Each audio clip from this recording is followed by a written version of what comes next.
జీవితం యాంత్రికంగా వేగంగా సాగుతుంది. మొదటి ప్రేమ, మొదటి గెలుపు, ఇలా 30 సంవత్సరాల జీవితంలో మొత్తానికి 30 నిమిషాలు మాత్రమే జీవించామని చెప్పుకోగలం. అందులోనూ ముఖ్యమైన ఘట్టం తండ్రిగానో తల్లిగానో మారే సమయం. పుట్టిన బిడ్డను మొట్టమొదటిసారిగా చేతుల్లోకి తీసుకున్న ఆ నిమిషం. ఇదేనా నా బిడ్డ అని చూసే ఆ నిమిషం. పెళ్లి కాని వాళ్ళు మీరు పుట్టినప్పుడు మిమ్మల్ని చేతుల్లోకి తీసుకున్న మొదటి నిమిషంలో మీ అమ్మా నాన్నల్లో కలిగిన ఆ అనుభూతి ఎలా ఉందో అడిగి చూడండి. మాటలు దొరక్క అల్లాడిపోతారు. ఆటల పాటల నవ్వుల పుత్తడి బొమ్మరా బొమ్మరా, ఆశగా చూసిన నాన్నకి పుట్టిన అమ్మరా అమ్మరా.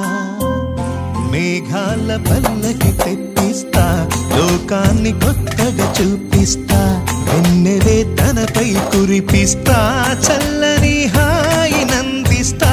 మేఘాల పల్లకి తెప్పిస్తా, లోకాన్ని కొత్తగా చూపిస్తా,